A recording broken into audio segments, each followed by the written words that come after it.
Hey riders, this is Cody from Motorcycle MD. I got something awesome to show you guys. I see this all the time on older bikes in the 80s. They had this hydraulic clutch system. Alright, it's not cable operated.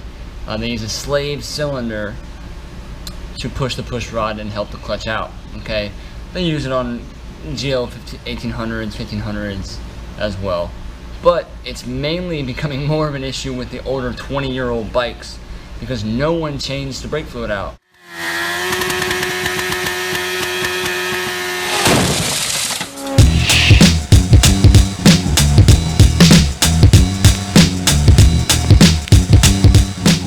Before we begin, symptoms. Let's say you pull the clutch in, shift it into gear, and then you start rolling, alright? That could be a common symptom of a slave cylinder that's going bad, or air in the line, or you decide to actually bleed your hydraulic system on your clutch, and you just keep bleeding it and bleeding it and bleeding it until your face turns blue, and it still feels the same. It's got that spongy effect right off when you start pulling it in. You feel like you're not really actuating anything until halfway through it. It's probably because your brake slave cylinder is worn out. Okay? So, or you'll see some, when you pull the cover off, you'll see some paint dripping down. Your nice black motor is now turning silver because the paint's getting ruined by the brake fluid. Alright, see maybe some fuzzy corrosion going on around the slave cylinder. Where is the slave cylinder actually? Let's find out. Okay, so you got this cover here that is so easy to take off. The slave cylinder right here. Alright, this is it. This is the money maker. But before we start that, there's some steps that we need to go through as far as checking up what's up top of here, what's going on up there. We're going to clean that out as well because it's probably disgusting, and then we'll go out to the slave cylinders. Because this is a bike specific, I'm going to show you guys what parts I'll be using. Alright, this is the piston cup seal for the slave cylinder. This is the O-ring to help seal the slave cylinder up from the push rod. This is the master cap seal for the top master cylinder. These are two brand new banjo bolts for when we remove the line from the slave cylinder. I got some Pro Honda .4 brake fluid, socket wrench, extension, 8mm socket, 12mm socket, and a Phillips head screwdriver. I also have a way to bleed the clutch system after we're done. You just get a hose, something to pump it into, you're good to go. You know the gist of it. So let's get right into it. First, what we want to do is make sure that this master cylinder is level, okay, horizontally. You don't want to do it side like this because inside the angle, brake fluid spills out all over your tank and you're ruined. Oh, one important step. You need to cover some stuff up because brake fluid is a great way to make a good day a horrific day. Okay, get all over your tank and ruin your paint. So, Phillips head screwdriver. Let's see what this has to offer. If these are hard to get out, you can take your Phillips head screwdriver, take like a hammer, and just whack it one good time. And then I like to use this technique that you're almost putting your own torque on it. You're kind of twisting, kind of going back and forth, rocking it back and forth until it releases. Okay, so let's take this off. Take this cap off. Alright, and you have a plastic cover. This is where I usually like to grab a rag. So I'll use some paper towels. You want to minimize drippage. Here's a plastic seal to help keep this rubber diaphragm. It's kind of like the skeleton for the rubber diaphragm. So we'll take this. This is holding brake fluid as well as it's just soaked. So that clutch fluid is pretty much gone. See how low it is? That's a very good indication that it's leaking somewhere. Clutch fluid doesn't just disappear on you. It has to leak somewhere. Okay? That's very low. I know it's probably going to be leaking at the slave cylinder. We're going to suck all this stuff out. Get some Q-tips, clean it all up, and then we'll get started on the slave cylinder, alright? I like to use a turkey baster. They work amazing for sucking brake fluid out. Just get it on in there, suck it all out. There we go. And then dispose of it. Alright. Usually there's a lot more in there, so I'm not going to keep using that. And go ahead and take your paper towel. Just shove it in there. Alright, let that sit for a second. Dry it all up. Now, one thing I like to do while I'm waiting for this to kind of soak up some of that fluid is you might notice that this outer ring gets some corrosion on top of it. I got a trick for that. This is bonus. This is free, guys. Pay attention. So it's a wood chisel, I believe. Just take it and run it right on the top and kind of angle it out of the master cylinder so the particles fall out of it, not in it. We're just trying to clean up this surface area so that rubber seal has a good place to seal.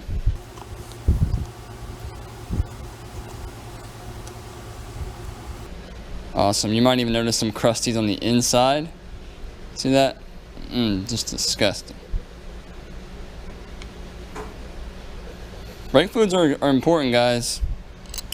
It's not like your car where you just never do it. You gotta do it at some point. So I'm just gonna clean this stuff kind of as much as I can. I might use a flathead screwdriver, it does the same thing. Alright, so that's good. That's really all I can get to right now. So let's pull this out, try to keep all that dust and stuff in there with it. And let's get some Q-tips. Now, it's not a good idea to take your brake contact cleaner, even though it says brake contact cleaner, to go ahead and start spraying on inside of here, because you may spray particles of that brake fluid onto your plastics. It's not a good idea. Also, this shield or this little inspection cover, they wear out, man, and they start leaking. That brake contact cleaner actually speeds that process up. I wouldn't be surprised if this one starts leaking as well, to be honest with you, because the brake fluid's been low for so long that, watch, my luck, it's going to start leaking. Then we'll have to do something else. So Q-tip, just toss it in the trash. Get all this stuff out. If you do want to use contact cleaner, I'll show you a good way to do it. Clean it all up. Nasty, nasty.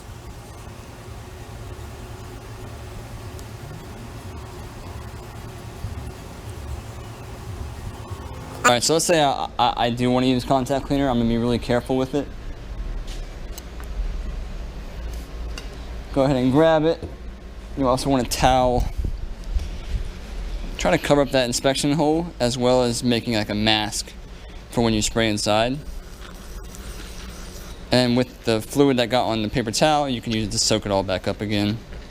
It's just a nice technique to use. Just be really careful, like I said, guys. I know I'm going against exactly what I just said, but I just don't want you guys to blame it on me.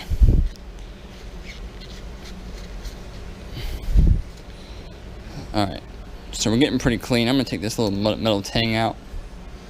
This just keeps the bypass hole that allows fluid to come back up from spraying you in the face. But you know the idea of it. You just want this whole thing to be clean, as if it was new.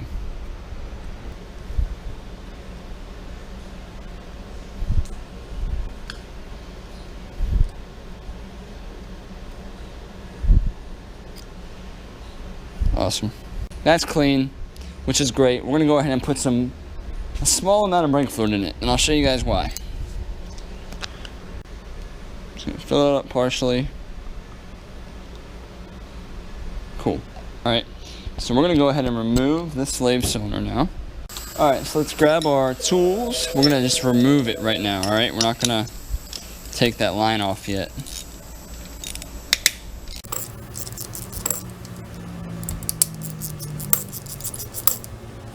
So it's kind of tucked up in there for this line. Get this out of the way.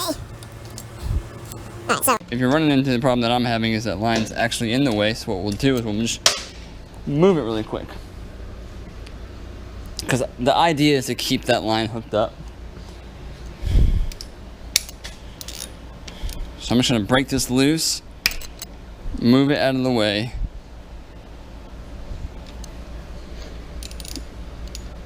And retighten it.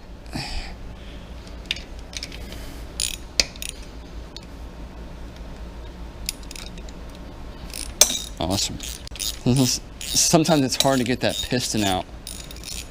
And if you keep it attached, it makes life so much easier. There's one bolt. The last 2 bolts I took out were longer. Just pay attention that they go into this side. Alright, let's go ahead and take this off. Let's see what she looks like. Oh man, this is gonna be a beauty.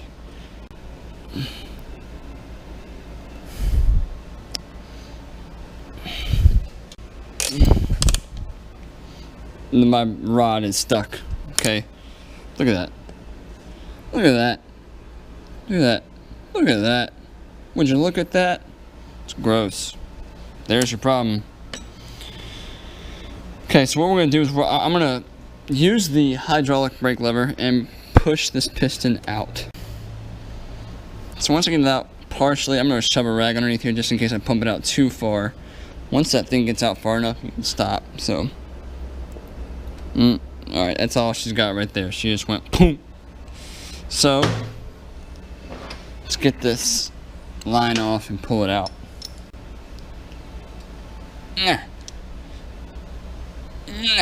Okay. I win. Alright, so that brake fluid's gonna start to drain out of this line. If you want, it'd be cool to have a brake line clamp. Or just some rags. I'm gonna use a brake line clamp. Just holds it. It's not leaking out all over the place. But a rag underneath there. You can pull this banjo bolt out.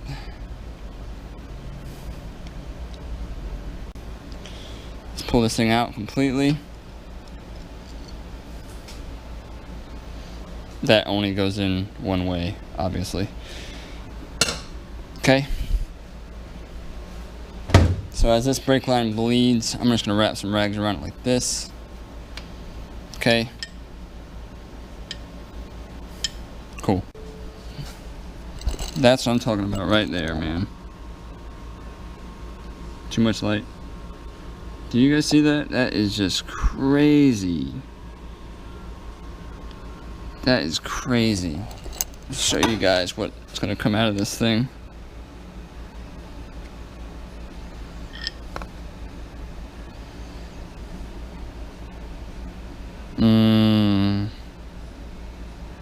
All of this has to be cleaned out, okay? All of it does. Spend some time cleaning that thing out. But let's rebuild the slave cylinder and clean it all up. Alright. So I didn't realize how bad this one was going to be. So, this may take a lot longer than I thought. Get this rod out. Good night.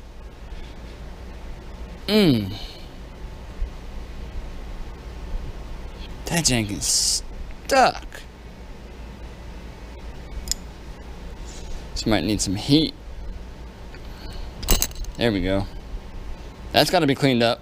Okay. So there's your piston right there. The goal is to get that out. You can use compressed air and just have some rags around it and go foom, and that thing should press right out. Or if you want, you can use something like this and just tap that piston out. Something a little bit bigger.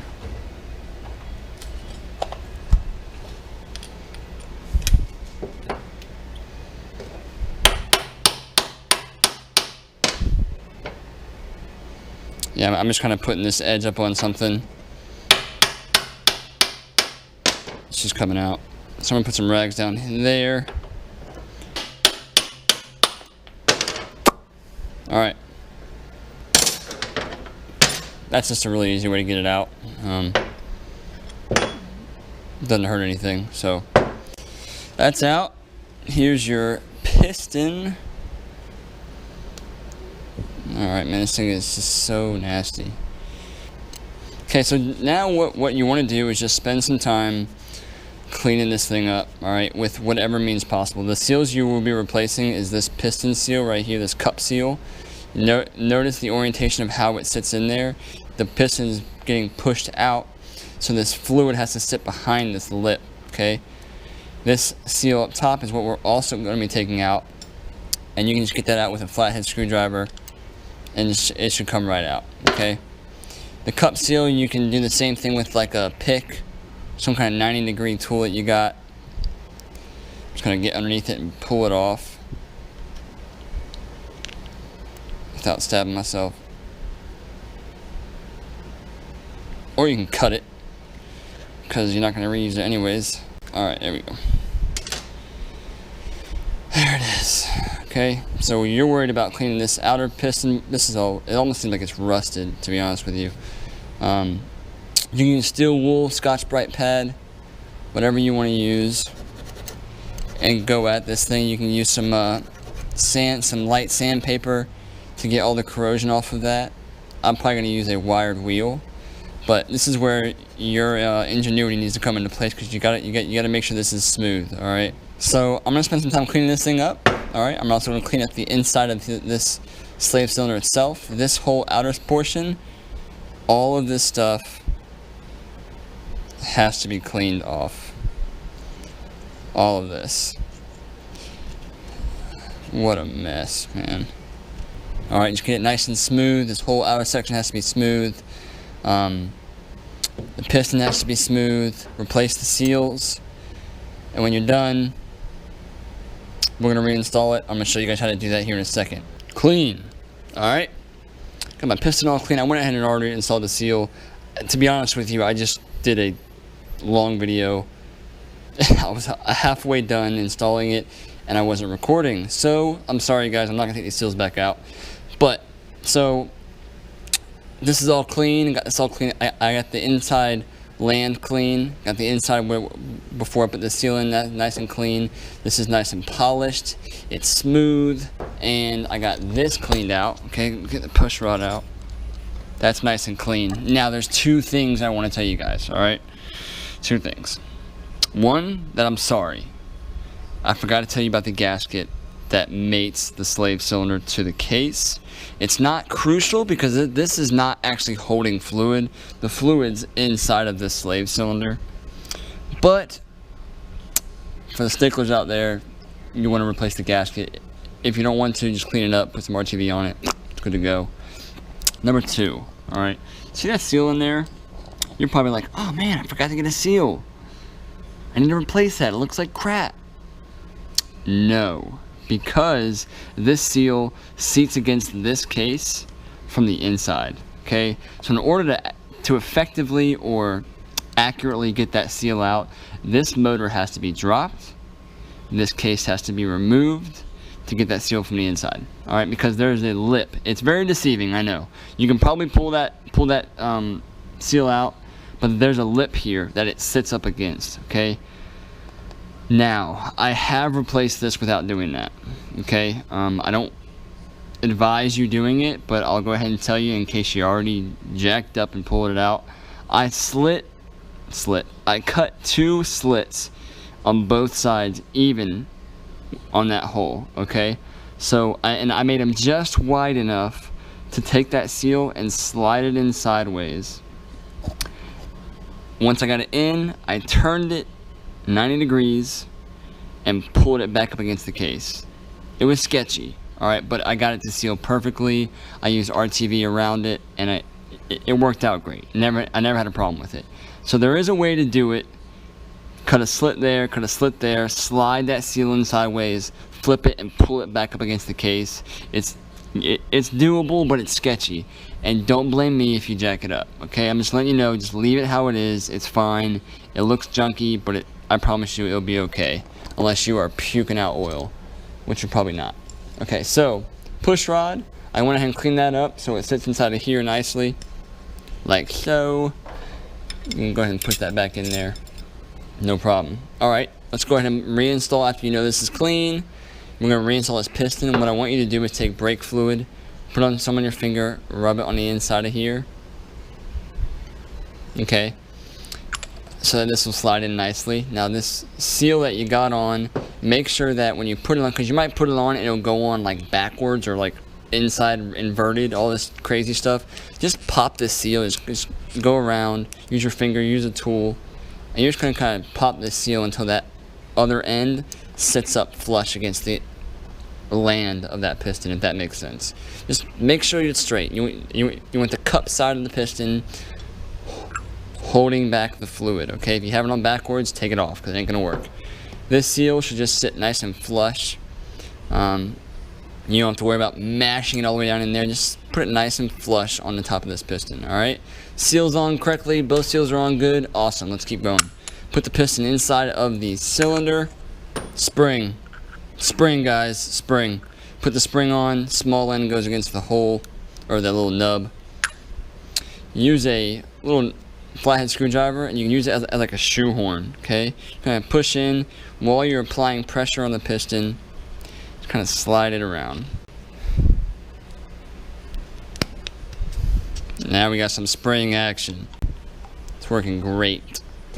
Let's go ahead and reinstall it.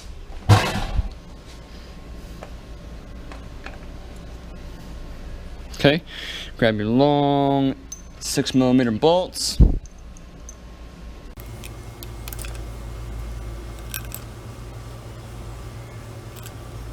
Okay, just snug them up. Once they sit, just give it a nice quarter turn, not to over tighten it, don't break the bolt off. Okay, make sure that this is clean with your crush washers, new crush washers, don't reuse the old ones. They're one-time use. I was always told put the flat part against what you're going towards, like that. I'm going to go towards the brake line. This is going to go towards the brake line, okay? I'm going to reinstall that bolt.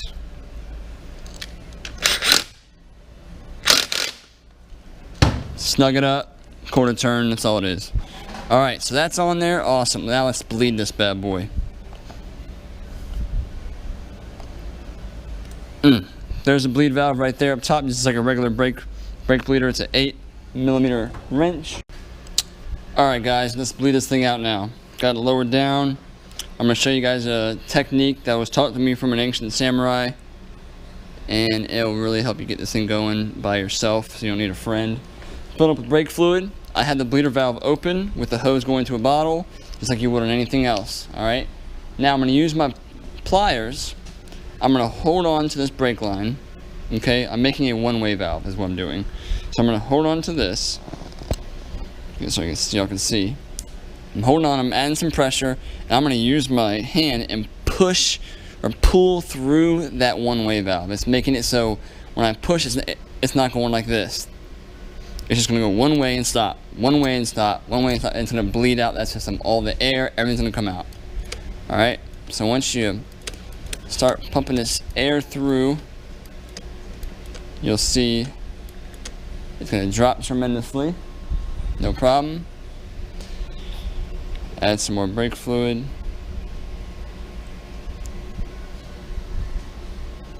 I'm still holding on. Not too hard, but I'm making that valve. Alright, I'm going to hold this now and close my valve. And let's see where we're at. Put some more brake fluid in there.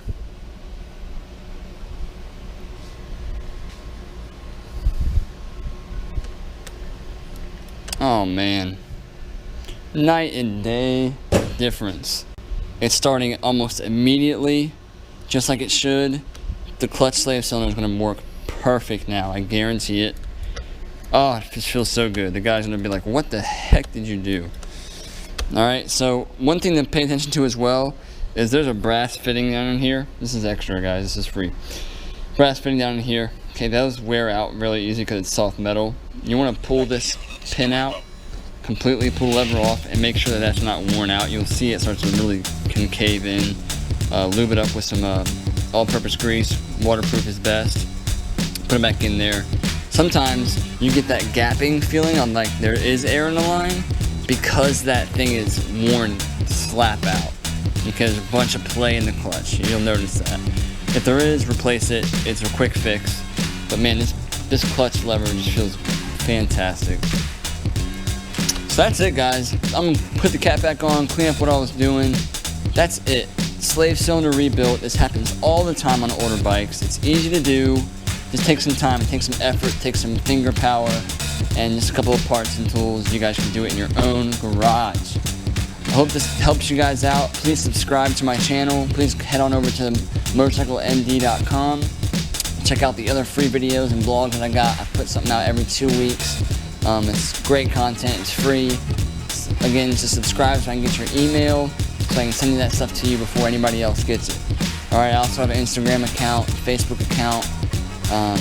DMotorcycleMD is the Instagram name. So at DMotorcycleMD or at DMotorcycleMD on Facebook. Same thing. Become my friend, man. Talk to me. Comment below. Share this video with anybody you know who has this old bike, who is having the same problem, or has no idea what to do with the problem. So this video is designed for those kind of guys. Alright? This is Cody from Motorcycle MD, giving you guys quality tips and tricks on your next build and daily rider. I will talk to you guys next time. Yo, video's not done yet. Make sure you subscribe to the motorcyclemd.com mailing list. I have a free gift for you there. Troubleshooting cheat sheet. You will not want to wrench on your bike without it. You never know when a problem comes up. I have a free gift for you just for subscribing.